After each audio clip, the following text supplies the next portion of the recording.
Hello, hello, hello, and welcome everybody to another edition of the Blah Poetry Spot presents Words and Shit, an intimate performance and interview with a different poet every week so that you can get to know the person behind the poetry. I am so excited to be with you guys. As you can see, I have reached Britney Spears circa 2007 level of quarantine and decided to shave my head. And so because of that, I'm so excited that I'm going to be joined by another shaved head San Antonio legend. My co-host this week is your taco poet of San Antonio. It is Eddie Vega. Eddie, how are you doing? Joining us from a San Antonio rooftop somewhere? That's right. That's right. You know, don't look too far because I don't want people to come out here. We need to keep that distance, you know? So don't let people know exactly where I'm at. So I won't tell you the Chicano is nice this time of year. All right. A random, undisclosed, nondescript San Antonio rooftop, at least 6 feet away from everybody else. Right. Right. All right. And so yeah, we've got today. We have another fellow member of the Bald-Headed Poets Club. We are the ones who are surviving this whole virus like nobody else, because we don't complain about having to get a haircut because we do it our damn self. That's right. In the new world, we're all barbers. In the new world, we're all bald. All right, exactly.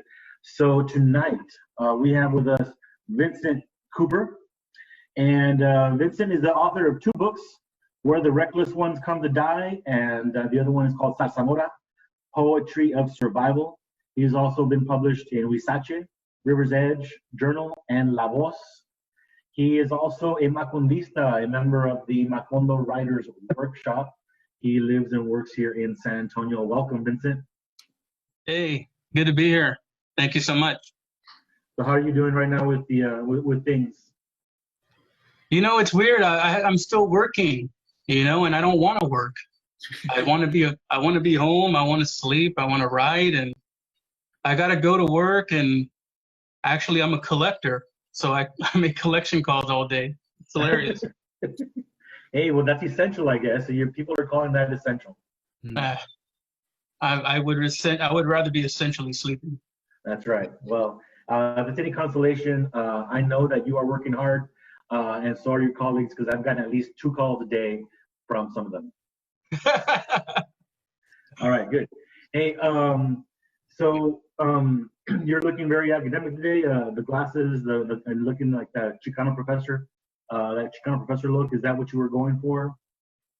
This is all luck, man. It's all luck. I'm actually, I'm losing my eyes. I'm diabetic, so I can't see that well. Oh. Okay. So I really need it, and I actually would have this anyway, my facial hair. So it's no big deal, you know. But I like the Chicano professor thing, yeah. It just adds to the whole aesthetic. It gives you some visual clout, really. I like that, the aesthetic. Speaking of aesthetics, some of you out there, and I don't see the other guy out here, some people often have come up to me and said, man, I love your poetry. I love that poem that you do about Zarzamora. And I'm like, hey, that's Vincent Cooper. You know? Look, it happens to me too, man. I don't know what it is, but everywhere I go, they're like, you're that taco poet guy. You're Eddie Vega, right? You're awesome last night. I'm like, yeah, thank you. Thank you very much. Not all Mexican poets look alike, okay? We may all be nearly bald with facial hair and glasses, but you know what? We're all different and unique. So and this proves it, because there are 3 different screens here, and Vincent Cooper, myself, Chibbi, we might all have the facial hair and the glasses, but there's proof right here. We are not the same person. We are not the same person. We have all existed in the same virtual space together.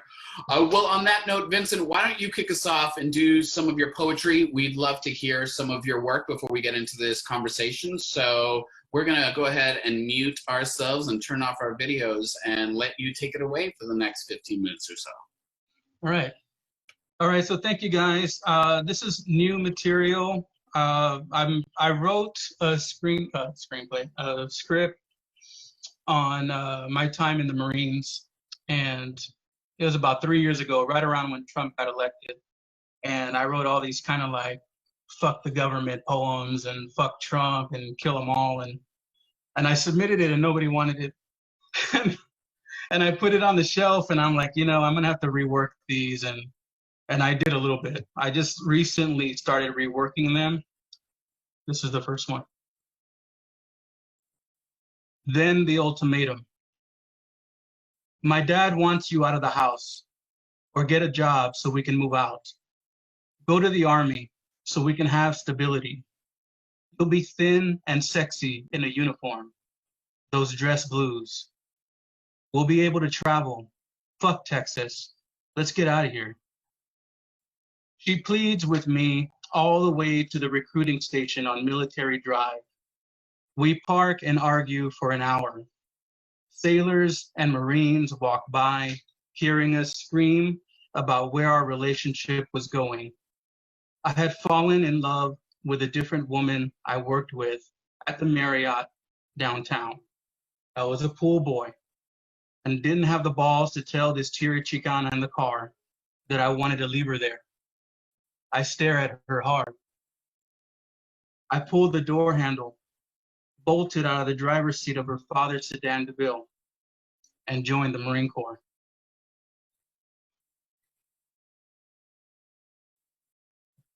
This is called A Chicano During Wartime. It's the first time I'm reading this. I wanted to go to war, kill some time in Afghanistan, pick up corporal, finalize my divorce, out of sight, out of mind. Lose some pounds, save some money, breathe in the hot desert wind, and to know the stink of another country. These boot Marines, barely married, trying to sleep with brand new wives, boot camp, SOI, get to the fleet, waiting all this time, now shipping out. And I, marriage ending, daughter in her belly, too much American pop, too many movie scenes in my head. Colonel Kurtz would be sitting on a sand dune waiting for me. I'd tell him, I too am a poet. A Chicano poet, Marine, de Califas, getting paper trailed out of the Marine Corps, pushed around and spit on by staff sergeants, gunnies, daring me to take a swing. This is what my Theo meant when he called me and said, you're not gonna make it. Afghanistan was not a war at first. It was a business proposition. Contracts, chess, checkers, choices, chaining. Everyone wanted in, including stripper wives of officers who had open game to fuck whomever until the war was over. Is it over? The dive bars were filled with rednecks, East Coast blacks, and California Chicanos, all flirting with the same stripper. The boot Marines at home with new wives, working on pregnancy, hoping pity will let them stay. And I, a drunk, hiding dope for friends, driving while intoxicated, volunteering to take their place. Send me to the Middle East. Send me to die in desert camels. Just get me out of America. I needed a break. Request denied. You're staying here in 29. Liquored up, unauthorized absences, a sergeant looking for me because I slept with his wife. You're not going to make it, Theo said. He was the only consistent father figure I had. He knew I wouldn't survive. Theo went to Nam. Recruiters snatched him up, like all recruiters in San Anto do, round up gente to fight the wars of Euro juniors, to die for their red, white, and blue on stolen indigenous land. Theo came back to America, a cook for the VA, shit on a shingle, best meal I ever had. I wanted to go to war too. It turns out the wars I fought in were with the Corps. Clap, clap. This is called Brothers. I really hope you're all fucking hearing me because it's hilarious if you're not. All in all is all we are. Nirvana. His name was Fitz. His feet stunk up the room. All our eyes watered up, watching him peel green socks off.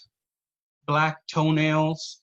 He was from Seattle, and we bonded over Kurt Cobain. Post high school, Cobain was our Christ. Our generation, before September 11th, only wanted to die. We talk about the punk rock band we hadn't formed and how we didn't fit the Marine Corps prototype. Dolph Lundgren pointing an M16 at the sky, muscles blasting out of his camouflage blouse, stone cold blue eyes, spiky blonde hair, dog tags resting on sweaty pecs. Fitz said, "I can't be here. I'm going UA. Go with me, man." I laughed and walked with him to the entrance of the School of Infantry. "As soon as the gate opens, I'm running for it," he said. Oceanside, California. Water, sand, freeway, and non-judicial punishment. The barbed wire gate opened. He ran. 20 minutes afterward, an empty room, a platoon sergeant winced, held his aching knee and said, "You two Hollywood Marines don't want to be here? I'm from the island, and my fellow Marine is my brother. Now, if you two want to be here, get your asses on out there, and we'll forget about this." Fitz, red-faced, said, "Thank you for supporting him." 10 years later, in a dusty box, a picture of me and Fitz smoking Marlboro cigarettes, and a letter from the Department of the Navy. It said, "Regarding period of service under review, Cooper Vincent P., highest rank, corporal, education level 12, MOS 3432. Said name Marine was UA from his appointed place of duty. Said name Marine was caught by an NCO from the School of Infantry as he and another Marine student left the land navigation course in an attempt to leave Camp Pendleton. To appeal this decision, get testaments from friends, co-workers, priests or rabbis, evidence of sobriety, processing time 14 months. I searched for him on Facebook for a testimony to reconnect and reminisce. No records found."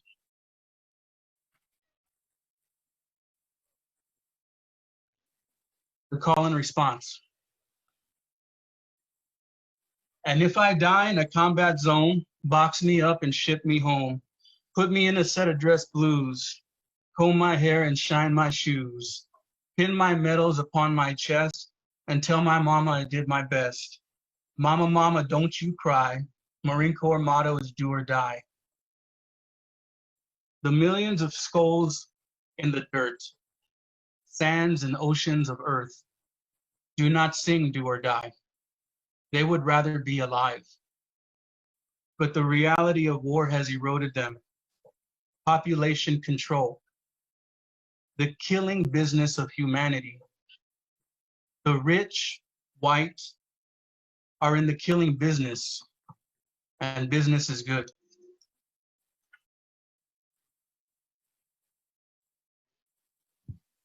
This is a poem called Johnny.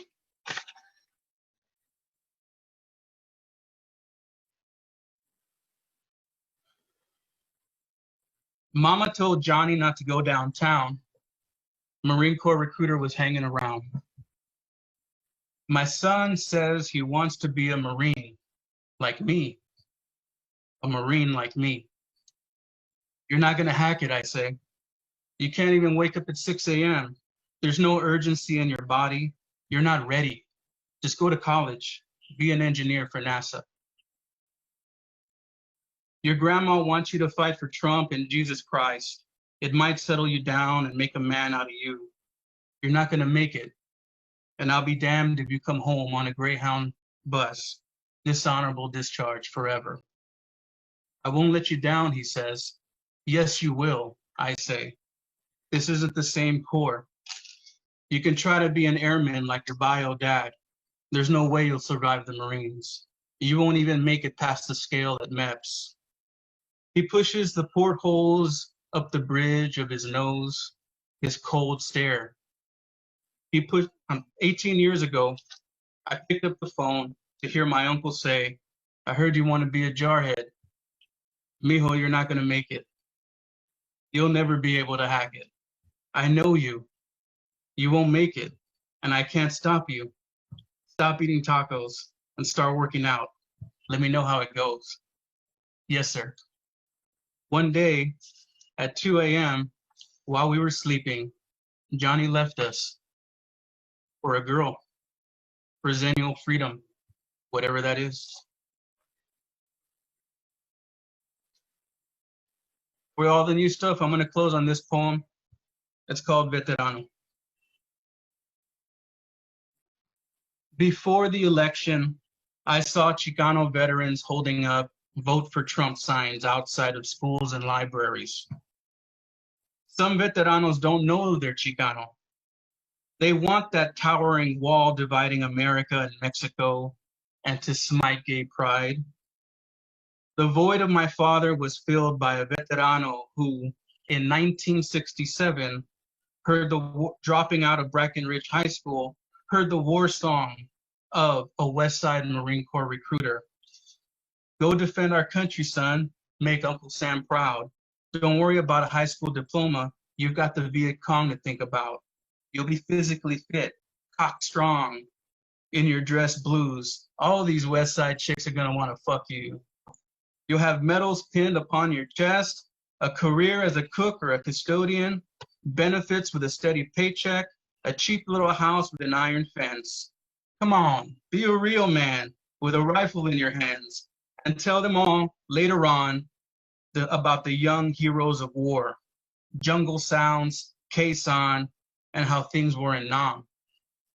Vietnamese rats chasing like rabid dogs, so large you couldn't swallow, shooting women and children, coming back to be a little league coach for your kids, a hero, a patriot, wearing a red and gold cover that reads 1967 to 1969 reconnaissance USMC, raising a devil dog flag in the front yard next to an American flag.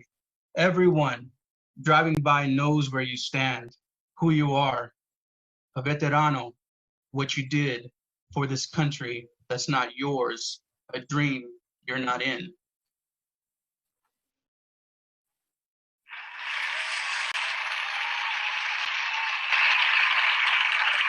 All right.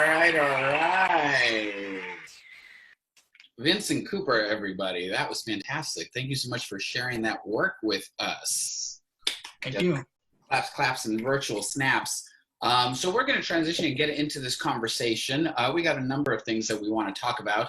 Let's just jump right in it. Vincent, you mentioned at the top of your set, you've been working on this new manuscript, The Other Side of Sympathy. Tell us a little bit about that. Like, when did you start writing this and how did it start to come together? Thanks. I started writing this a long time ago. I wrote this very long epic poem that was like 15, 20 pages long. And it was about how it started here, how I was not married yet. And I was kind of like told, grow up a little bit, make a decision. I didn't go to college. So I wrote about that literally like 10 years ago. And I've been working on also simultaneously my books, right? So I put it on the shelf. And then, like I said, when Trump was elected, it felt fitting to come back to this. And a lot of this stuff when I was in was the Bush years. So, and pre and post 9/11. So I thought it would be, timely and everything, but like anything else, man, I get carried away. I'm freaking, let's just go and kill Trump and kill Pence and murder their children. And yeah, a little too much middle finger in the air sort of thing. Yeah, and I think like my wife was like, where's the poetry? I'm like, yeah, you're right. And so I put it down and it wasn't until recently where some people were asking like, hey, whatever happened to that stuff? And I'm like, it's there, man. So I resurrected it a little bit and that's where it's at right now. It's probably about 35, 40 pages long, and I'll add some more to it and put that out soon. Mm-hmm. It's so interesting how these topics, like things that we wrote, you know, like you said, during the Bush era, is like so long ago, like we can resurrect them and there's still a relevancy to them, you know? Yeah, absolutely. I mean, it was corrupt then as it is corrupt now. So, you know, pick and choose which corrupt period of time you want to write about. And I can only obviously write about myself. All my books are about me and my family. I always said I would write the story of my life, and so far it's come out in poetry. But I'm also working on a memoir. I found out who my grandfather was on my dad's side, and I'm working with that family now and getting all that information so I can write that story. Vincent, what do you think is the difference between your work as a poet and your work as a memoir? In the memoir, I mean, because you're essentially still writing about yourself in both of them. Exactly. So, I mean, really, I feel like until I finish that memoir, like the poetry just feels like it's building up to the memoir. So until I write that memoir, then I can kind of move on to other things. I've always experimented since, I don't even know, since I was like 20. And it always came out as poetry. And now I'm thinking, you know, it's time to grow up and write a little bit more. I mean, I love poetry, don't get me wrong, but you know, even this narrative style, it's obvious that I should, you know, go for something bigger and, you know, like a memoir. Do you feel like there's a pressure on you to put out another book after putting out Zarzamora? No, not at all. It was actually more pressure with Zarzamora because I originally wanted Zarzamora with Aztlan Libre Press. I sent them that basically Zarzamora, and Juan came back with the chapbook. So I had questioned myself a little bit. I'm like, holy shit, he cut it all out to 8 poems, you know? But at the same time, he did not know what he was doing with the press, like for the future of it. For that moment, he wanted to do a chapbook series. So in his mind, he was set to just do something like that. So when I sent him like a full manuscript, I myself expected it published at that time with him, Zarzamora. So he took 8 poems from that and made Where the Reckless Ones Come to Die.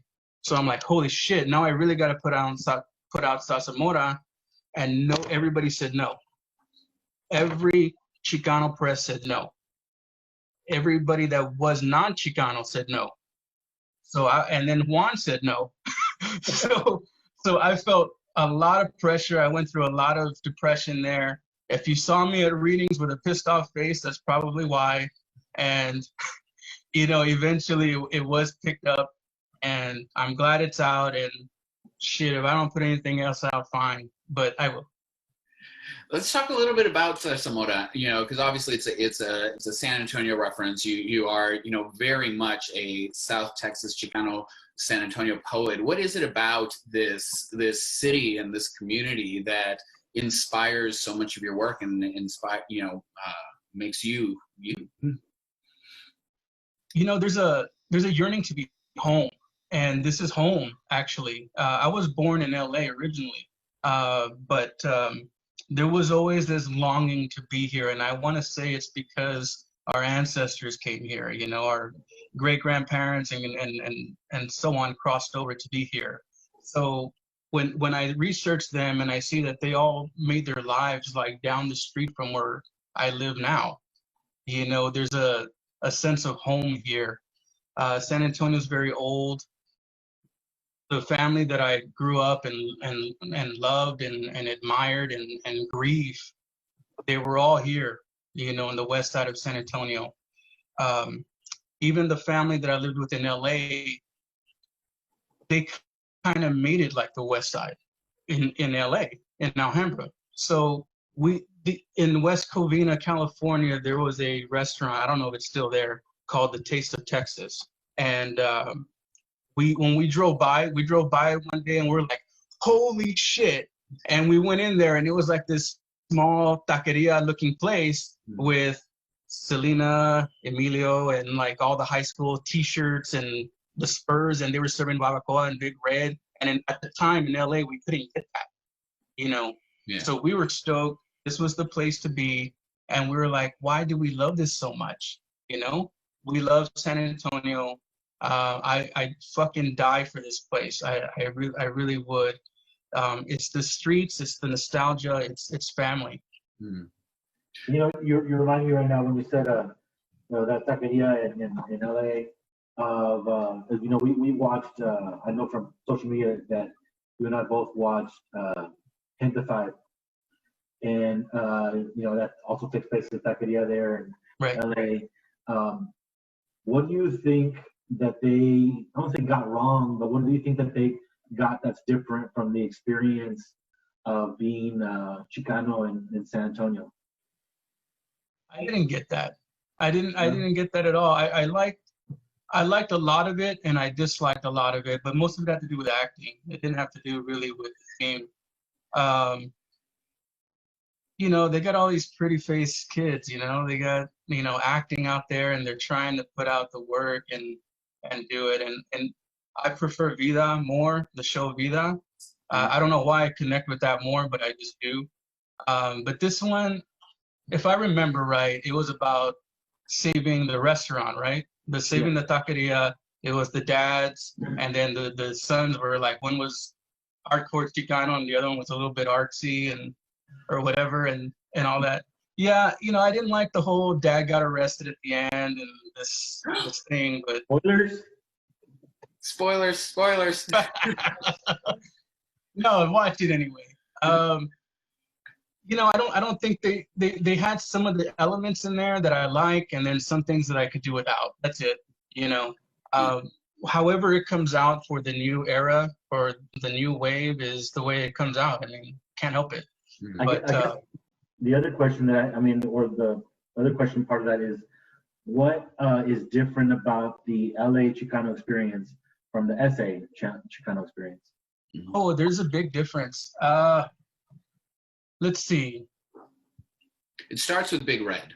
No, I'm kidding. When you're in LA and you say you're from Texas, you're a fucking cowboy, you know? You're something else. You're the crazy fucking cousin from Texas. And there's a problem with that. Like, you have to watch out for this person. They're not cool. They're not chill. They're not LA style, you know, to the max every day, and you know what's up. There's a huge, it's Aztlan, but they're two different Aztlans. You know, we still got the same food and stuff, but they get a little weird in LA. They put, you know, arugula and stuff in their tacos, and we don't do that shit. Inappropriate. You know? Inappropriate. Right. And then, but the style though, you know, LA feels it's hard. Texas feels it's hard because of the state and everything's big in Texas. There's always this kind of a competitive thing going on. And as far as like in the literary scene, I'm not really sure what LA's literary scene is. I've never been a part of it. I've never been asked to be in it or even received well over there. I don't, I've been known as a Texas or a San Antonio poet, and that's it. So, you know, when I go over there and I feel like I've done a lot, they look at me like I'm nothing. And I mean, that's just the way it is. LA just has this vibe about them, and I know what that vibe is, and I don't care because my concern is San Antonio, you know. Yeah, there's definitely I you know, and I don't want to trash on California or LA or anything like that, but there's definitely this tight sense of community here in San Antonio, and how much we all support each other and bring each other up. I want to dive in a little deeper on that idea of this or that, you know, like Eddie started to talk about like San Antonio versus LA, but there's also, you know, let's talk about like Chicano versus Latinx. You know, you strongly identify as a Chicano poet, not a Latinx poet. Tell us a little bit more about that. And what that means. And it came recently because when I first heard Chicano, the word, I was a kid, and my cousin Nuno had said it, and I said, "What the hell is that? It's you're a Chicano." And I was like, "What? That's great." Because for the longest time, I had no idea what to call myself, right? And I'm like, you know, Chicano, I'm Chicano. Yeah, that sounds good. So over the years, I when I came to Texas, they didn't like that word. They actually liked Hispanic or Tex-Mex, Tejano or something. And that drove me nuts because I'm like, you're Chicano, what's wrong with you? And their interpretation of Chicano was something dirty or filthy. And in other cultures as well, Chicano means something else, like cockroaches or whatever. It's crazy. So I have a lot of pride in saying that I write, you know, for Chicanos, about Chicanos. And over the years, I've noticed that Latinx has come through, Latinx writers. And I was trying to always figure out what the hell that meant. You know, like, I don't get it. You know, everybody I talk to identifies as Chicano. Maybe that's the problem, is I'm just around Chicanos. Mm-hmm. And they're like, what the fuck is that? And but now I get it. I really do get it. And I was worried that maybe the Chicano was forgotten.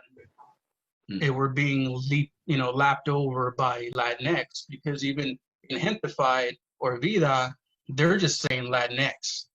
Mm-hmm. So yes, it is a generational thing. But yeah, they're just like, how come they're not saying Chicano and Gentrified or Chicano period? You know, I want to hear 20-year-olds say Chicano, so I'm going to say it in all my readings, and those who identify with it should say it as well. That way people don't just hear Latinx. You know, if you identify as Chicano, say it, and that way it can stay in their heads. You know, don't erase it at all. You know. Yeah. I mean, I have my own thoughts on this, but Rooster brings up a good question. Do you feel like it's more of a generational thing? Is it regional? Like, how does this? How is it infused, and like, where do we feel like it's going? You know, it just might be generational, because I'm sure my kids and anyone younger says Latinx, and it's automatic. Somebody said Latinx and they stuck with it, just like I stuck with Chicano when I heard it. So, and it's not a problem, it's not a beef, it's not anything. It's just simply what they relate to, you know? And it's good. You know, it's also good to remember where you come from and where Chicano came from, and what everybody else from your history. So, you know, to each your own, you know, each his own type thing, and it's good. But yeah, definitely a generational thing. Mm-hmm. Yeah, Vincent, you're identified as Chicano. I've heard you as a Chicano poet, and yet I've also seen or noticed sometimes when you make statements about when you're submitting to different poetry publications, you feel that maybe your last name kind of brings you back on that. Can you talk a little bit about that? Yeah, thank you. I'm convinced my last name has given me issues in the publishing industry. I really do.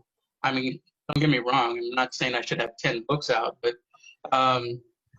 I think people think about it. All my life, it's come up as a question, like, what the fuck? What is that about?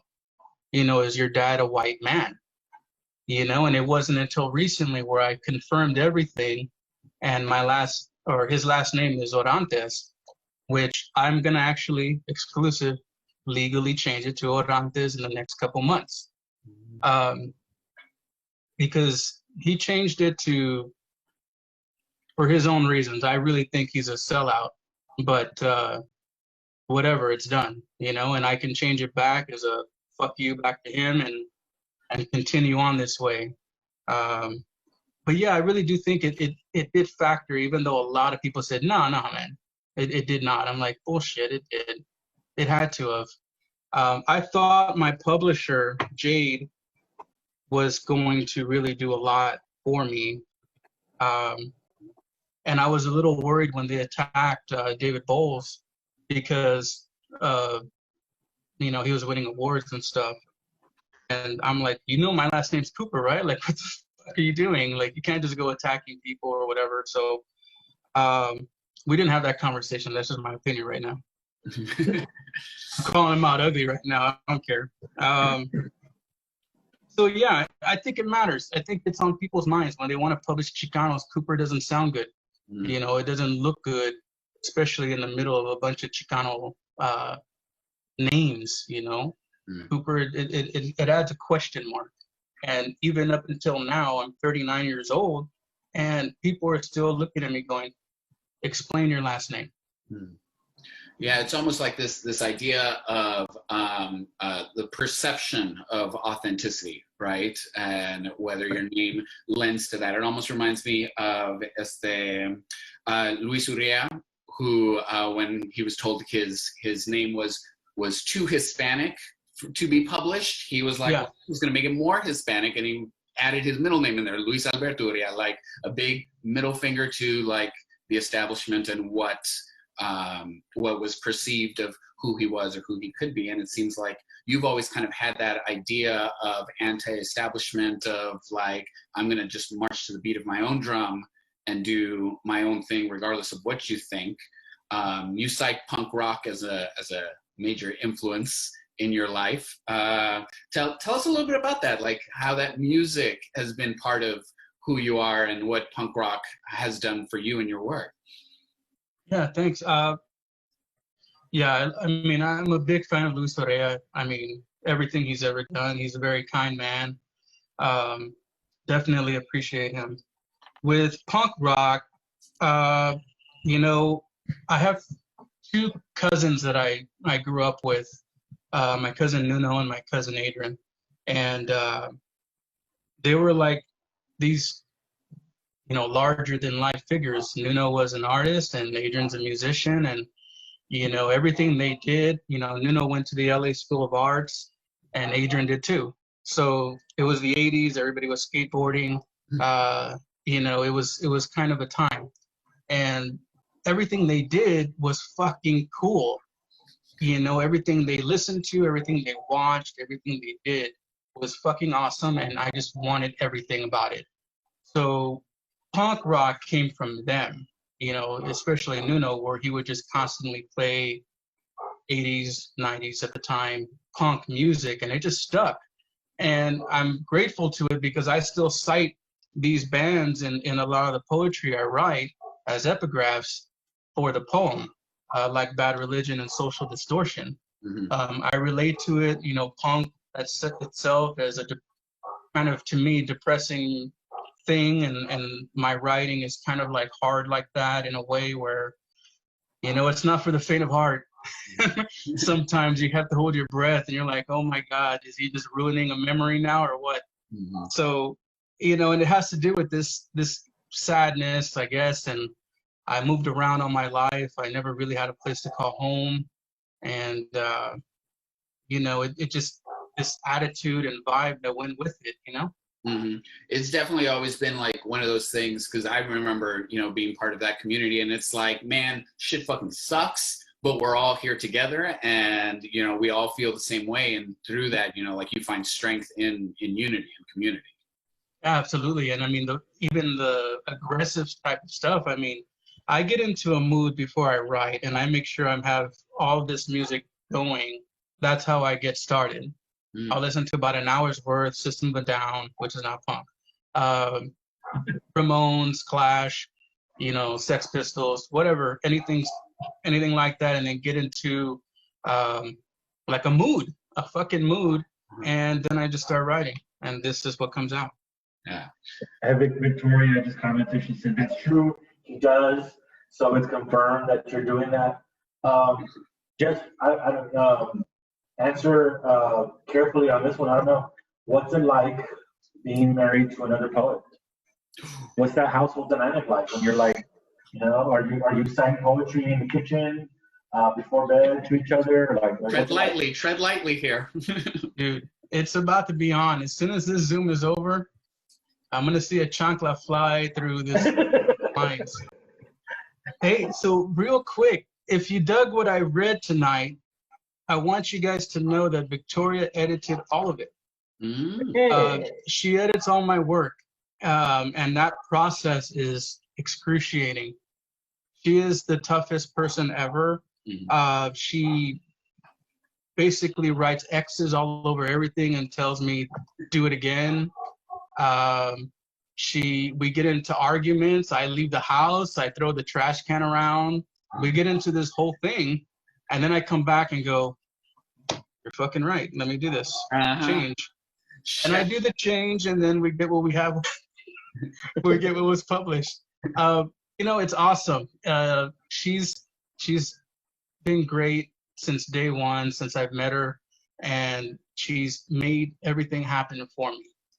Every publication, everything goes through her. Everybody I've ever got to meet, I've gotten to meet all my literary idols because of her, and it's been a true blessing. I'm crazy lucky. Y'all met at a poetry thing? We met because we were on Facebook years ago, and Anissa from Aztlan Libre Press put out a call and for something, and we saw each other through that.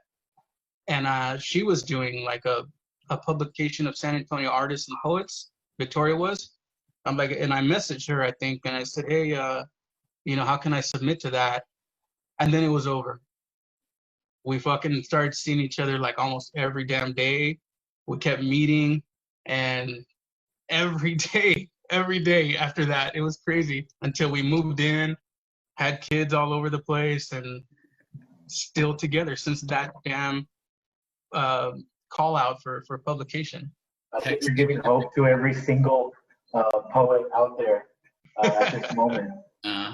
Shout out to partners who are gut-wrenchingly honest, because I know if I want to have my ass handed to me, I ask my husband to critique my work, and he will tear it to shreds. And I think it's so good to have somebody in your life like Victoria for you, who can just give you like the hard, honest truth. Like, I know you don't want to hear this, but this is it. Just hands it to you. Yeah, real quick about that. Victoria's been like, she came to San Antonio in 2010, and she wanted to take care of her dad, who was dying at the time, and she gave up a lot, you know. But prior to coming here, she was very aware of San Antonio and the Chicano lit. So she came down here also with the purpose of trying to get things going for a lot of people. And she created events. She was very much involved with the community. She created so much. So, you know, it's like I'm forever in debt to her. You know, I mean, I really owe her a lot. I think a lot of other people do too. You know, she's been very genuine about everything, and she's all for the, you know, for the word. Mm-hmm. Yeah, sounds like a power couple to me. All right, a little bit Beyonce and Jay-Z action happening down here.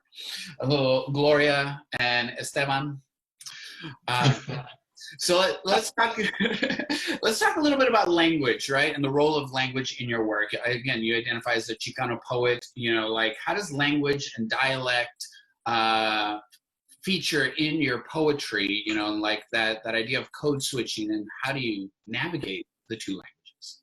Well, I think I'm very low. I would love to be like a Raul Salinas type of guy who can just spit off and rhyme and be cool and sublime and smoke pot and, you know, until 9, whatever, right? You know, he was fucking awesome.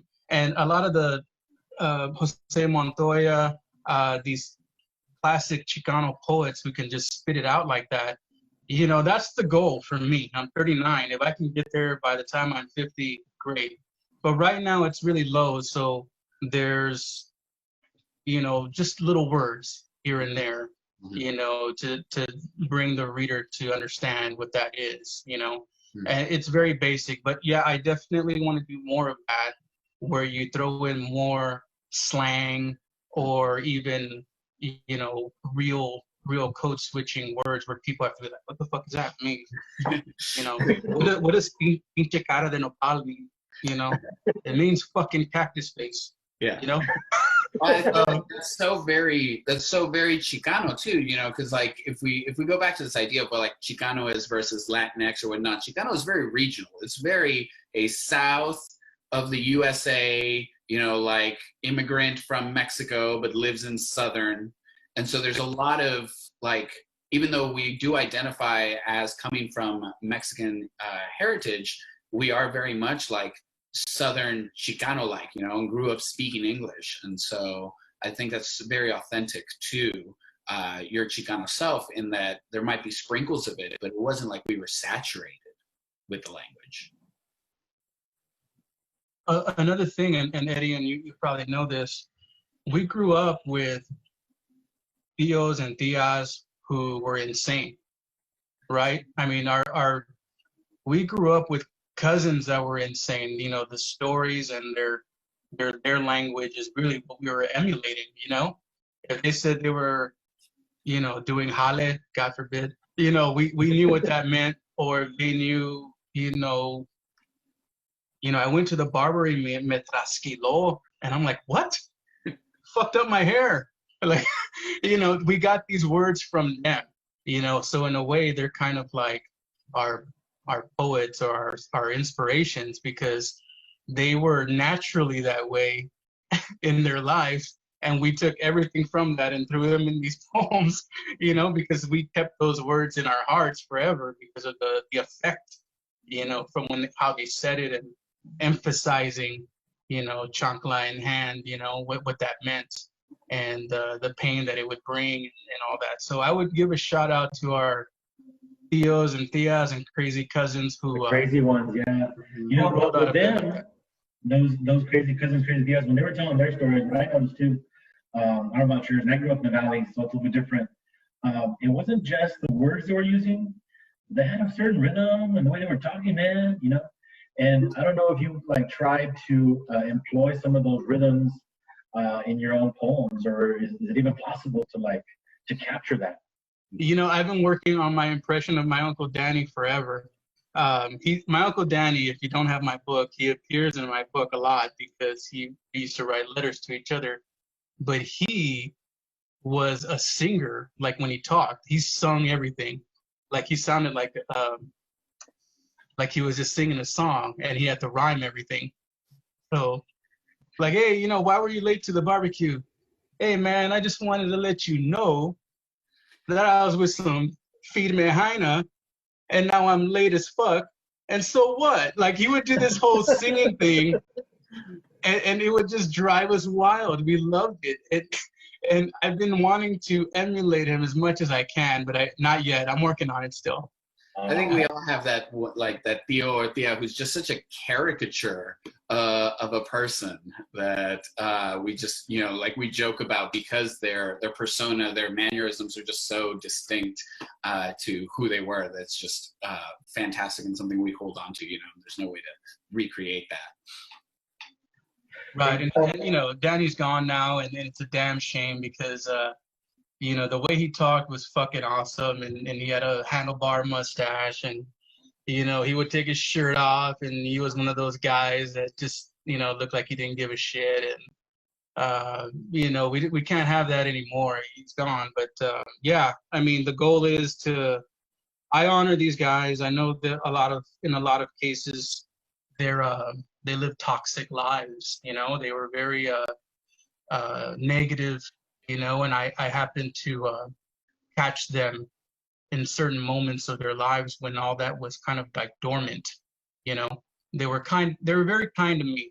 They were kind to me because I was their sister's little boy, and but really these men were very rough men. They were you know, tough guys, and you know, man-made in jail and prisons and stuff like that. So I honor them, you know, as much as I can. I'm as real as I can be about them. But yeah, man, there was something about these characters, that my aunts too, you know, that, you know, I miss a lot. Yeah. Hey, Vinny, I know this is the last question before we go to a final poem, a poetic thought from you, but can you tell us a little bit more about Macondo? Because I think some of this audience isn't sure exactly what that is or what that means. Of course, Macondo is a workshop, basically, but it was started by Sandra Cisneros about 20 plus years ago, and it's actually a yearly workshop where you submit to be accepted to attend the workshop. So when you're in the workshop, there's usually a master teacher, you know, a Chicana or Latinx Chicano teacher, like a Luis Urrea type person, and they teach you, and you basically bring out your poem or whatever you're working on, and you have 10 other hardcore poet poet folks workshopping your poem. Mm. So you're basically getting this advice from all these well-known authors as well, and you're workshopping their work as well. And you're just kind of like spitting off each other and vibing off each other for about 4 days in the summer, and afterwards you get all pedo and act Rick James and all that stuff. But the workshop itself, it really helps.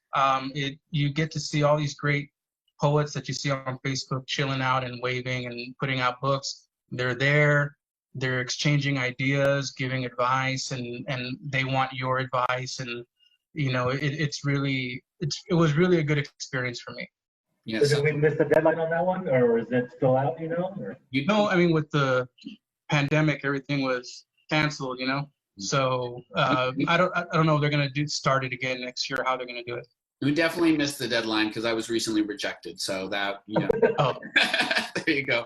It's no small feat being a part of that. It sounds like quite an incredible immersive experience that has allowed you to grow and flourish in your work. So congratulations on that. Before we go, give us, because the end of the world is happening. So give us just like top 5, maybe top 3, like must-have read books before the apocalypse is over. Like what are your top 3 or top 5 books that everyone out there needs to go and read right now?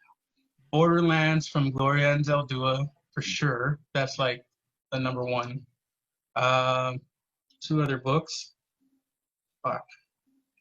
Anything from Lucille Clifton and anything from Lee Young Lee. All right. Put that, if you can, put that in the chat in case anybody wants to look up those writers. If you could just put it in the chat and they can go look for it, because I think that's fantastic to support other writers. Let's talk about supporting you. If anyone wants to find your work, where can they get it? My house? No, I'm just kidding. You can see me. You can go to Amazon. It's there. Jade Publishing has it. Asan Libre Press. And I still have books on me as well. So anybody wants to message me or Victoria, we can arrange it. There you go. Can you type your Twitter handle into the chat so everybody can see it? Maybe, I don't. Victoria, you do it for him. Oh, you know what? Yeah, it's Orantes 2020. I got it. It's the booze. There we go. All right. Well, Victor, if you can. Do you have a Cash App or a Venmo or anything like that? That in case somebody wants to pay directly to you to say, sure, man, I like that poet, I'm going to support him, and maybe he doesn't have to work in collections anymore. Yeah, I do have a Venmo. I just got one. I don't know how to use it because I'm 39, but hold on. I don't know. Vincent Cooper 9. Or you know what? Victoria took care of it because she put her PayPal. She's on yeah, she's gonna get. Make sure you ask her. Or another perk. Another perk. Give it over to her. There you go. She's your editor anyway. She deserves it. Your partner's your editor and your manager, making sure everything's happening. That's right. All right. Well, Vincent, if you could close us out with one more poem, we would really appreciate it. One more time. This has been a fantastic conversation. I really appreciate it. But bring us home. Give us one more poem. Untitled. Zarzamora Street, where uncles would suddenly walk out of a dilapidated house or shadow of a sappy pecan tree, or the shade of a bus stop, or backseat of a parked car. The sun would hit their black shades, a punch that never phased, and they would walk over to shake hands and hug. They stunk of beer and tres flores, the aroma of my memories. Barrio magic on streets of Manteca, a proud smile for their sister's son. Soft jabs to my stomach, firm slaps to my back, jokes about the Spurs or Cowboys. Maybe lack of sex is what makes them lose, they'd say. All of this in 2 minutes, a promise to meet again later. The brambles were cut and destroyed over time, never to grow wild. Old berries dropped on windshields, staining cars. Kids threw them at each other, yelling, blood. Hands reddened. It is the stain I miss. Thank you. Thank you so much, ladies and gentlemen. That was Vincent Cooper joining us for another edition of Words and Shit. Thank you for all the insights that you've given us and telling us your story. I hope everybody has gotten to know more the person behind the poetry, because that was a fantastic conversation with Vincent Cooper, y'all. Everyone can snack in the chats right now. All right. Thank you, guys. So if you want to support Vincent, Thanks, Vincent. Thanks for coming by. and thank you to Eddie Vega, San Antonio taco poet, for joining us in this conversation and moving the conversation along. Thank you so much. Again, if you want to support Vincent Cooper, you absolutely can. His wife put her PayPal in the chat, so you can go and donate to his wife, and it'll eventually get to him. Or look up his work on Amazon. You can also, if you want to support, right here, this is Right Art Out is the nonprofit organization that brings you these events every week. This is our Cash App, $ Right Art Out SA. Anything that you donate to us tonight will go directly to Vincent Cooper. So thank you so much for all that you do. If you want more, if you can't get enough of this, we're doing Words and Shit every Thursday. Next week, we're going to have Mercedes Poultry joining us all the way from Albuquerque, another Chicana poet who's had a major impact in the poetry community. My name is Chibbi. It's been fantastic being with you guys tonight. Thank you for joining us, and we hope to see you again soon. Take care of yourself. Stay home. Punk rock. Adios.